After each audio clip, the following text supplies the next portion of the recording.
Hello, my name is Simo. I am from Morocco. Currently, I live in Chiang Mai, Thailand.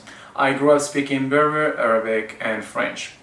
Later in life, I learned English in the university and German in Goethe Institute. I really know how difficult it is to learn a new language.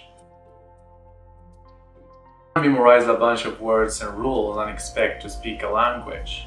You have to put it in practice. That is why I'm here to help you to acquire the skill of learning. I really love traveling and learning about other cultures.